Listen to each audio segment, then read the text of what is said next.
Assalamu alaikum wa rahmatullahi ta'ala barakatuhu.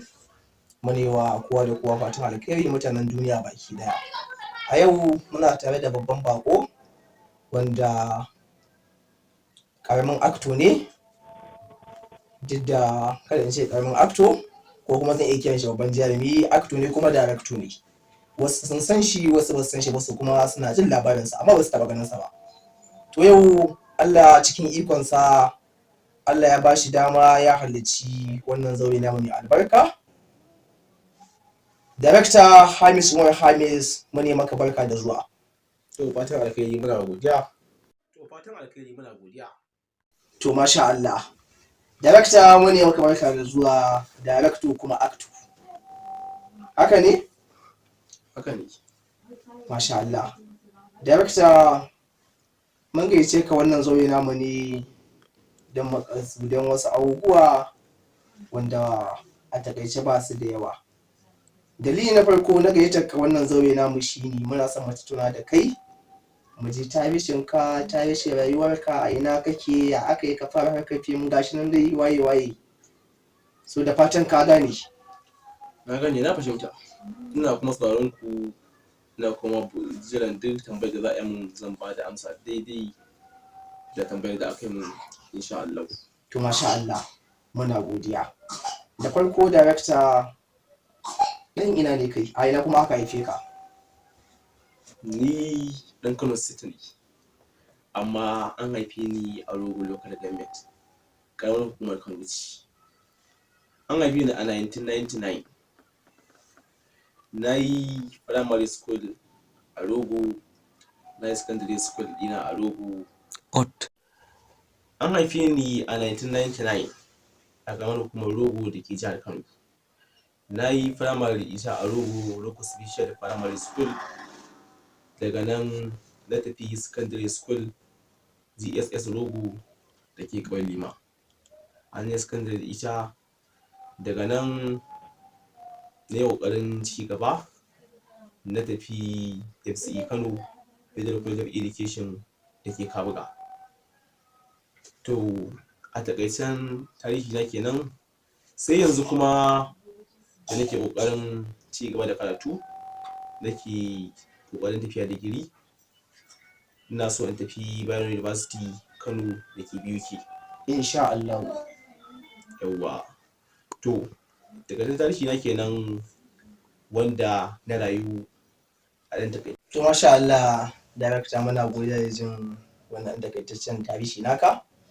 Director, ya aka yi ka tsinci kanka a cikin harkar fim? Da farko dai dalilin da ya sa in ci kaina a cikin harkar fim, gaskiya tun da na taso ina yaro idan ina kallon 'yan fim ina ganin su a TV, abin yana burge ni kuma ya bani sha'awa, kuma ina ji a rahi in ji idan aka yi abin da ya burge ni shi in ji ina ma ni ne wannan abu. To gaskiya na taso ina son fim, ina da sha'awar kuma yin fim. To shi ne farko abin da na fara yi, sai na fara yi wa kaina training da kaina kafin nemi waɗanda nake ganin za su taimake ni a kai su koya min. Ni na fara ba wa kaina training da kaina domin in gani, duk da na san cewa training da kaina ba zai yi ba, tunda idan na yi da kyau ni na ɗauka na yi da kyau, idan kuma ban yi da kyau ba zan ɗauka ma na yi da kyau, tunda ni nake kiɗa na nake rawa na, ba wanda zai ce min ban yi da kyau ba kuma wanda zai ce min na yi da kyau. To director, mune maka fatan alkhairi da fatan gamawa lafiya. Daga ƙarshe wanne kira za ka yi ga masu zagin ku? Gaskiya na fuskanci ƙalubale sosai, ma na fuskanci ƙalubale saboda daman duk sana'a tana da ƙalubale, kuma abubuwa tabbas ƙalubale akwai shi, saboda duk wani abu da kake gani na rayuwa dole sai ka samu ƙalubale a cikin shi. Wannan gaskiya ne. To tabbas akwai ƙalubale da na fuskanta, kuma har yanzu ina kan fuskanta. Har yanzu ƙalubalen ba a gama da su ba kenan. Har yanzu ina kan fuskantar ƙalubale. saboda ƙalubale na farko shine mutane da idan suka kana abu wanda za su maka fatan alkhairi daban wanda za su yi maka akasin haka kuma daban. To dukansu ba mu masa kallon masu laifi tunda kowa idan bai fahimci abin da kake nufi ba ko bai fahimci abin da kake so ka koyar da darasi a kai ba to babu kallon da ba zai iya maka a kai ba. Amma mun goma kallon hakan abin da zai ɓata mana rai, tabbas muna jin haushi idan muka ji aibata min da ake yi da kuma ganin da ake faɗi a kan mu wanda ba su dace ba. Amma duba da matsayi da kuma abin da muke so mu cimma, insha Allah za su fahimci inda muka dosa, duk da cewa wasu sun fahimta wasu kuma ba su fahimta ba. Gaskiya ne. Dan na fahimce ka darakta, har yanzu kuna fuskantar ƙalubale wala wajen mutane wala gida wala cikin gari da faɗin duniya dai baki ɗaya. Gaskiya ne, har yanzu muna fuskantar ƙalubale sosai. Ok, wannan gaskiya ne darakta. Darakta, a cikin ƙalubalen da kuke fuskanta, menene ya fi maka ciwo a cikin furcin da al'umma suke maka? Gaskiya a cikin ƙalubalen da nake fuskanta kuma abin da ya fi yi min ciwo shine da idan aka gamu a location mun je hazal ko mun je ɗaukan aikinmu na fim, sai ka ji mutane suna cewa ai waɗancan 'yan iska ne ko waɗancan lalatattu ne.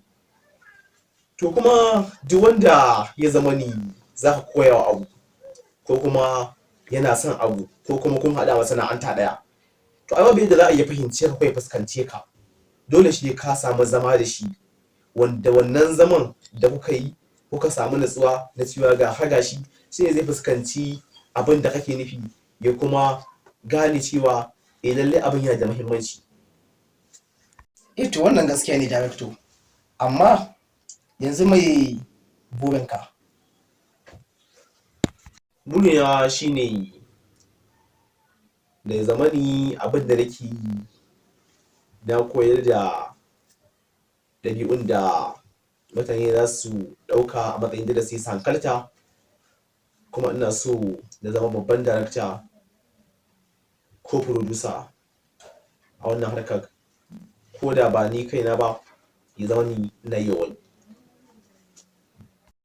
To yanzu director, a cikin fina-finanka wayanda ka rubuta yanzu wanne ka fi so a cikinsu?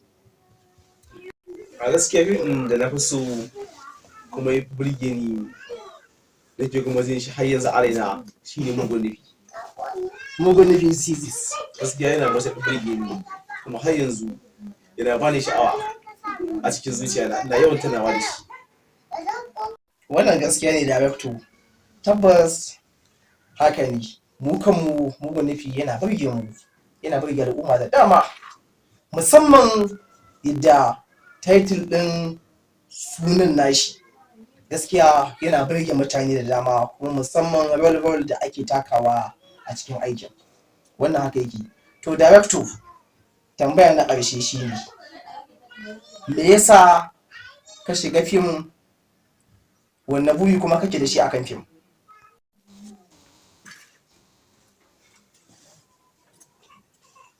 To dalilin da yasa nake son fim, ni da abin da ya zama ni na san shi a raina kuma na san shi a zuciyata, to kuma yi wahalar shi kuma ya daɗin shi, ina so in je in yi shi domin daman ni na ce ina so kuma zuciyata ta aminta tana so, to ina so in je duk wahalar shi in yi shi kuma in ji menene daɗin shi ko wahalar shi. Kuma fim gaskiya ni komai wahalar shi kuma komai daɗin shi na ɗauka a raina ina so in yi domin ina so in ɗauki wani darasi in kuma koyo da al'umma wani darasi da za su ji daɗin shi ko da waɗansu su ɗauka hakan laifi ne.